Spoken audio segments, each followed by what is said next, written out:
Hello everyone, so welcome to the next session, that is session 2 of Bills of Exchange. Last session में हमने cover किया था bills of exchange का meaning, उसका promissory note के साथ डिफरेंसेस एंड ड्यू डेट का determination, यानी ड्यू डेट कैसे कैलकुलेट होती है. ओके, आज जो हम टॉपिक कवर करने वाले हैं that is types of bills, यानी बिल्स ऑफ एक्सचेंज की जो हम बात कर रहे हैं वो कितने टाइप के हो सकते हैं. सो ब्रॉडली अगर देखा जाए तो बिल्स को आप दो कैटेगरीज में डिवाइड कर सकते हो. पहला है ट्रेड बिल, दूसरा है non trade bill. Non trade bill को हम अकोमोडेशन बिल भी कहते हैं. काफी बच्चों के लिए ये है नाइटमेयर, मतलब बिल्स ऑफ एक्सचेंज हो जाता है लेकिन जहां पर अकोमोडेशन बिल की बात आती है वहां के क्वेश्चंस जो होते हैं वहां पर ही थोड़ी सी नर्वसनेस जो है वो देखने को मिलती है.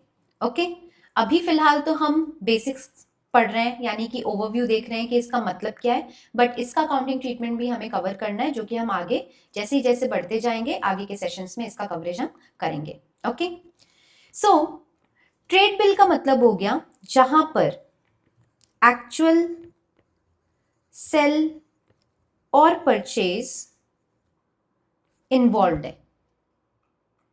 ओके, बट नॉन ट्रेड में नो एक्चुअल सेल और परचेज जो है वो इन्वॉल्व होता है, यानी कि ऐसे बिल को हम कहते हैं बोगस बिल या फिर डमी बिल. पहले वाली अगर केस हम देखें तो फर्स्ट केस में mister A, mister B.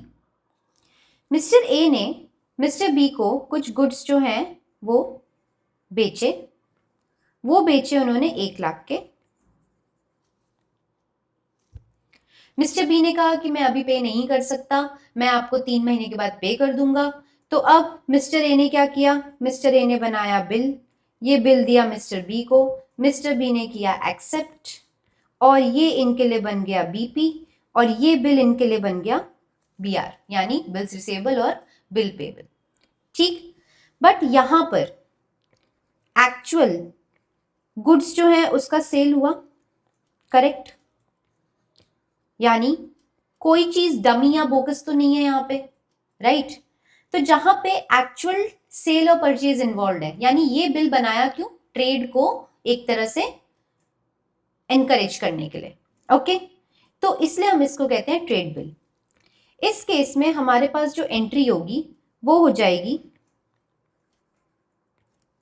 Mister B, क्योंकि वो डेटर है और डेटर आपका एसेट होता है. हम ये देख रहे हैं ड्रॉअर के बुक्स में, तो यहां पे आ जाएगा 1,00,000.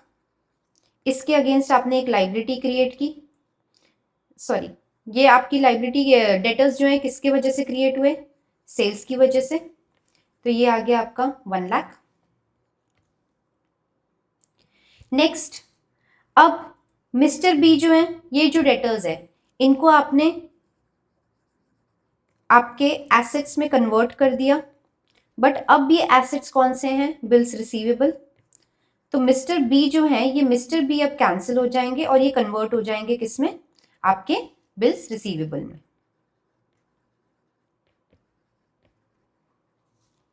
ओके, सो ये हो गया आपका ट्रेड बिल, यानी कि नॉन बोगस बिल. अब बात करते हैं हम अकोमोडेशन बिल की, यानी कि नॉन ट्रेड बिल की. नॉन ट्रेड बिल में कोई भी एक्चुअल जो है वो सेल परचेज इन्वॉल्व नहीं होता. ओके, तब यहां पे लेट्स से दो दोस्त हैं, हरी राम. ओके, अब ये दोनों दोस्त जो हैं इनकी एक आदत है कि ये रोज शाम में मिलते हैं चाय सभा पे. ओके, अब चाय सभा पे मिलते हैं, किस लिए? चाय and Sutta, of course. Okay, अब हरि जो है कभी ये पैसे दे देता है, राम जो है कभी ये पैसे दे देता है। अब इनके पास खत्म हो गए पैसे, बट चाय सुट्टा तो जरूरी है, उसको इग्नोर नहीं किया जा सकता ब्रो। ठीक है, तो अब इसके लिए इनको पैसों की जरूरत है। अब ये पैसे कहां से अरेंज करेंगे? तो डेफिनेटली ये क्या करेंगे, हरि जो है वो राम के पास एक आइडिया लेकर जाएगा कि राम भाई मेरे पास एक धांसू आइडिया है, गजब, अपन दोनों का उद्धार हो जाएगा। तो राम ने बोला बताओ क्या? तो हरि ने बोला कि मैं ना आपके नाम का ना एक बिल फाड़ देता हूं, आई मीन बना देता हूं। ओके, सो बिल जो है वो मैं बना दे रहा हूं। इसमें मैं ऐसा लिखूंगा कि ना आपने मुझसे कुछ गुड्स जो है वो क्रेडिट में खरीदे थे और उसका पेमेंट आप करोगे मुझे 2 महीने के बाद। तो राम बोलता है ऐसा क्यों करोगे तुम? तो हरि बोलता है अरे आप सुनो तो, आप विश्वास रखो, ये बिल जो है ये बस मैं बना रहा हूं और आप इसको कर लो एक्सेप्ट। तो राम ने कर लिया एक्सेप्ट। जैसे ही राम ने एक्सेप्ट किया तो हरि के पास आ गया बिल्स रिसीवेबल 2 महीने वाला, और राम के पास आ गया बिल्स पेबल। अब जो है हरि होशियार ये गए बैंक के पास और बोले बैंक बैंक मेरे पास ना एक एसेट है, वो है बिल्स रिसीवेबल, और ये बिल्स रिसीवेबल मैंने बनाया है राम के ऊपर, जो कि मुझे 2 महीने के बाद पैसे देने वाला था। बट अरे हुआ क्या ना, मुझे आज ही पैसों की जरूरत है। तो अब आप मेरी थोड़ी हेल्प कर दो, आप तो बैंक हो, आपके पास पैसों की थोड़ी ना कोई कमी है। तो आप एक काम करो, ये जो बिल्स रिसीवेबल है ये आप रख लो और आज आप मुझे ये पैसे दे दो। ओके, इन्होंने बनाया था, लेट से हमने अमाउंट यहाँ पे जो है नहीं लिया है, अमाउंट ले लेते हैं। बिल्स रिसीवेबल जो बनाया इन्होंने बनाया 1 लाख का, तो ये 1 लाख रुपए मांगने चले गए बैंक के पास।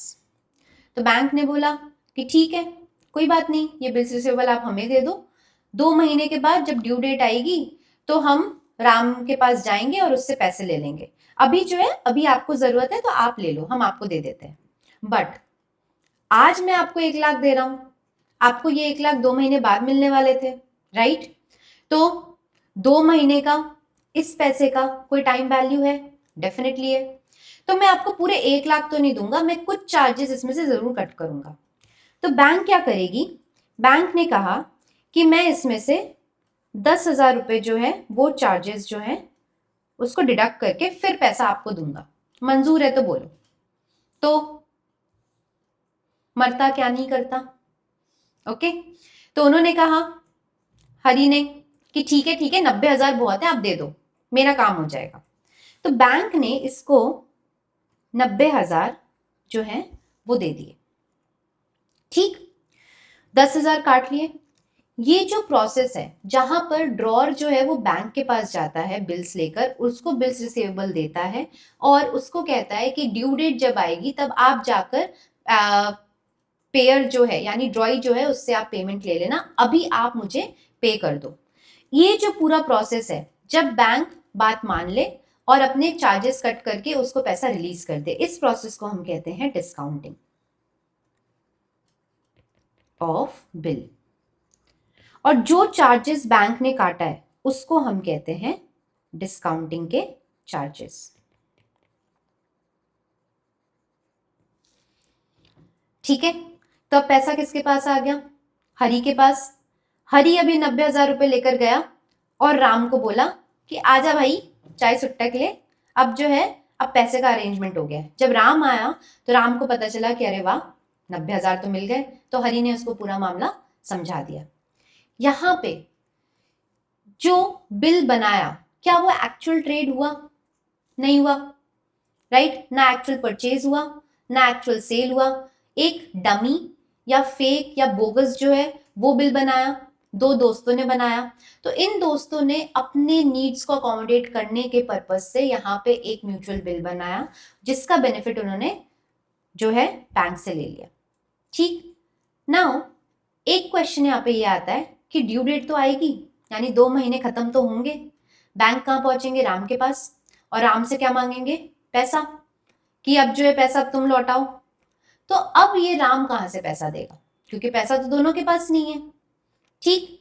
तो राम बेसिकली क्या करेगा, जैसे ही ड्यू डेट आने वाली होगी, अब इस केस में राम बनाएगा एक बिल। ठीक है, ये करेगा एक्सेप्ट हरी।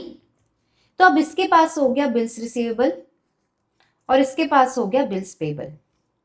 अब राम जाएगा बैंक के पास और वो डिस्काउंट करवाएगा, तो बैंक डिस्काउंट कर देगी। पैसा किसके पास पहुंचा? राम के पास चला गया।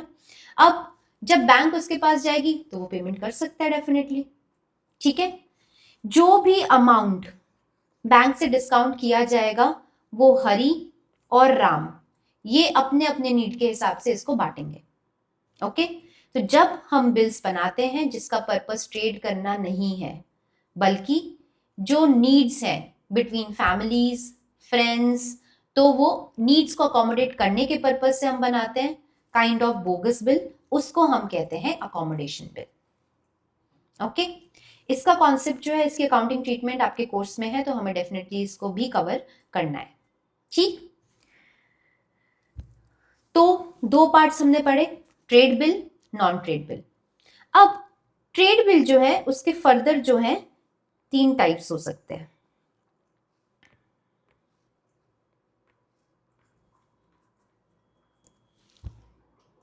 पहला हो सकता है उसका बिल्स एट साइट, दूसरा हो सकता है bills after sight, and last is bill after date. Okay, अब ये तीनों का कॉन्सेप्ट पढ़ने के लिए 2 डेट्स हमारे लिए बहुत इंपॉर्टेंट है, हमें वो 2 डेट्स का मतलब पता होना चाहिए। एक होती है डेट ऑफ ड्राइंग और एक होती है डेट ऑफ एक्सेप्टेंस। इसमें आपको इन टर्म्स का मतलब पता है, ड्राइंग का और एक्सेप्टेंस का। ड्राइंग यानी जब बिल ड्रॉअर ने बनाया तो उसकी एक डेट हो सकती है। एक्सेप्टेंस मतलब कौन एक्सेप्टेंस देता है? ड्रॉई, यानी उसकी अलग डेट हो सकती है। सेम भी हो सकती है कि आज मैंने जो है ड्रॉ किया, मैं ड्रॉअर हूं, और ड्रॉई ने एक्सेप्ट आज ही कर लिया, तो दोनों डेट सेम है। बट कई केसेस ऐसे होते हैं जहां पर ड्रॉइंग की डेट अलग हो सकती है और एक्सेप्टेंस की डेट अलग हो सकती है। ठीक है, तो डेट ऑफ ड्रॉइंग और डेट ऑफ एक्सेप्टेंस जो है, ये कॉन्सेप्ट यहां पे इंपॉर्टेंट है। ओके, नाउ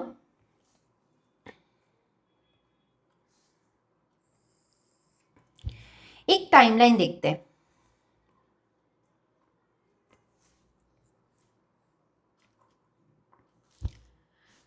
फॉर एग्जाम्पल 1 अप्रैल, इस दिन मिस्टर ए ने बिल ड्रॉ किया, तो 1 अप्रैल क्या कहलाएगी हमारी? 1 April will be date of drawing. Okay, अब इसने बना के किसको दिया? ड्रॉई को भेजा। ड्रॉई ने 5 अप्रैल को जो है उसको एक्सेप्ट किया, यानी 5 अप्रैल क्या हो गई? Date of acceptance. ठीक है, तो यहां पे date of drawing will be 1 April and this is 5 April. ठीक, लेट्स से जो बिल ड्रॉ हुआ वो बिल ड्रॉ हुआ था फॉर 3 months। तो ये हमारी है सिचुएशन। ठीक, एक सिमिलर टाइमलाइन मैं यहां नीचे बना रही हूं।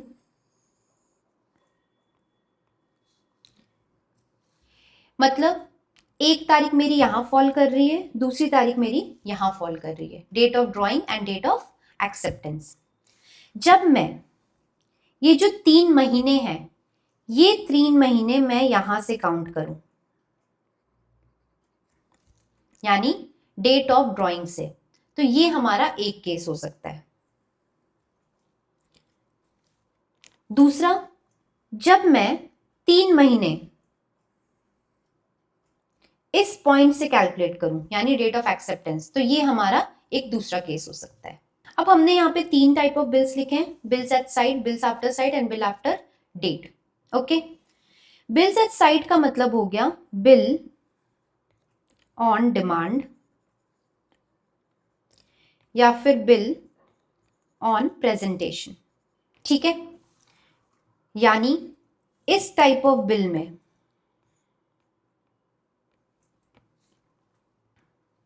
जो आपका फर्स्ट कैटेगरी है, उस टाइप ऑफ बिल में there will be no due date.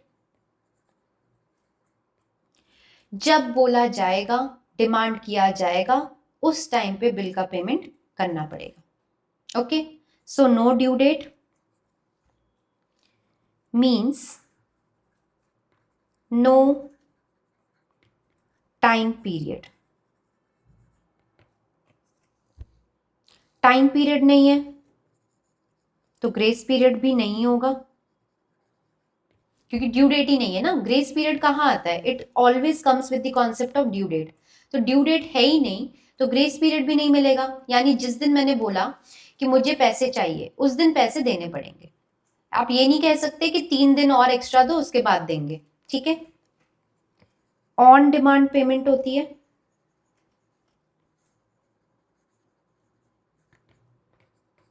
On presentation हम इसे कहते हैं। ओके, सो ये हो गया आपका bill at sight.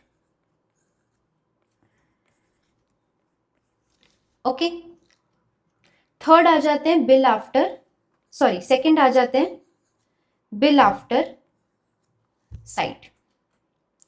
Bill after sight का मतलब है, साइट इज देख लेना। देख लेना मतलब किसने देख लिया? अगर मेकर ने बनाया है तो वो तो देखेगा ही। यहाँ पे किसके देखने की बात हो रही है? एक्सेप्टर की। ठीक है, तो जब पीरियड स्टार्ट हो after the date of acceptance, यानी जो 3 महीने जो हम कैलकुलेट करेंगे या स्टार्ट करेंगे, वो हम करेंगे इस पॉइंट के बाद, that is 5th April as per the example taken. तो इसे हम कहते हैं bill after sight. Third is bill after date. तो यहां पे डेट का मतलब है डेट ऑफ मेकिंग, यानी कि ड्राइंग। तो जब ये 3 महीने स्टार्ट हों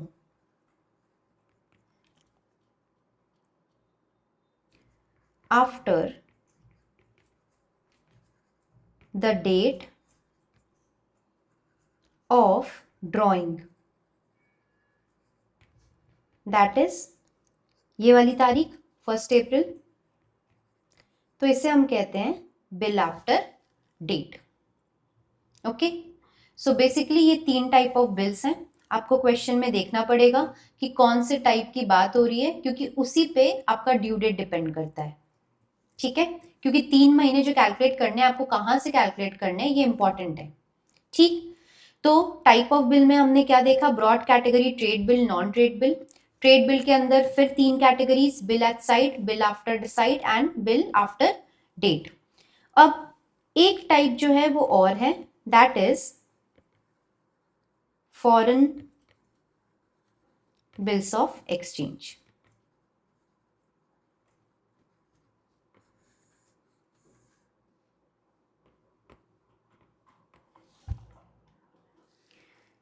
Let's say India and UK. यहां पे बिल हुआ है ड्रॉ और यहां पे हुआ है पेबल, तो ये कहलाएगा आपका फॉरेन बिल।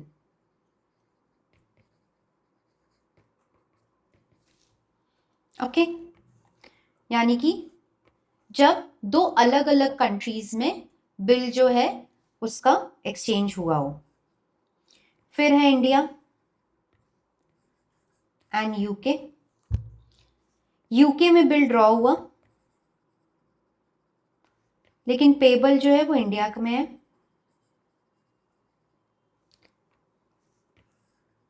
तो इसको भी हम कहेंगे foreign bill. Exchange is important, तो अगर एक्सचेंज ईदर ऑफ इसमें हो रहा है, अनदर कंट्री या ईदर ऑफ में, तो अब वो फॉरेन बिल हो जाएगा। तो यहां पे हम इसको इस तरह से लिख भी सकते हैं, अ bill drawn in one country and is payable in another country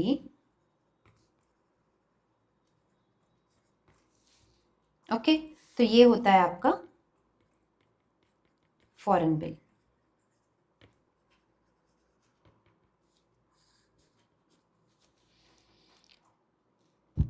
okay, सो आज हमने कवर कर लिए सारे types of bills.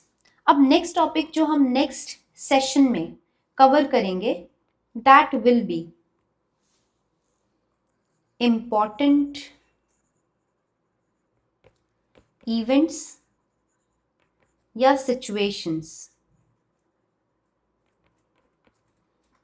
In bills of exchange. पूरे चैप्टर का जो कोर एसेंस है या फिर आप बोल दो जो मैंडेटरी पार्ट है वो है यही। अगर आपने ये इवेंट समझ लिए तो आपके लिए जर्नल एंट्रीज करना आसान हो जाएगा, क्योंकि आपको क्लैरिटी आ जाएगी कितनी पार्टीज इन्वॉल्व है, बिल कहाँ पे मूव कर रहा है, बिल का मूवमेंट कैसा है, तो ये सारी चीजें इन इवेंट्स के थ्रू आपको समझ में आ जाएगी। ओके, सो आज रखते हैं इसको इतना ही और फिर मिलते हैं कल नेक्स्ट वीडियो के साथ, नेक्स्ट सेशन के साथ। तब तक आप प्रैक्टिस करें। अगर कोई डाउट्स हैं, कोई अगर क्वेरीज हैं, तो आप प्लीज कमेंट सेक्शन में पोस्ट करें, या फिर आप टेलीग्राम चैनल जो है वहां पर भी आप पोस्ट कर सकते हैं, या फिर वहां पर टेलीग्राम के थ्रू भी आप मुझे रीच आउट कर सकते हैं। ओके, सो मिलते हैं कल फिर। और हाँ, एक बात और, थोड़ा मोटिवेशन चाहिए मुझे भी, तो आप प्लीज लाइक करें, शेयर करें, सब्सक्राइब करें और कमेंट जरूर करें, और कोई भी अगर फीडबैक्स हैं तो वो जरूर पोस्ट करें। थैंक यू, कल मिलते हैं, बाय बाय।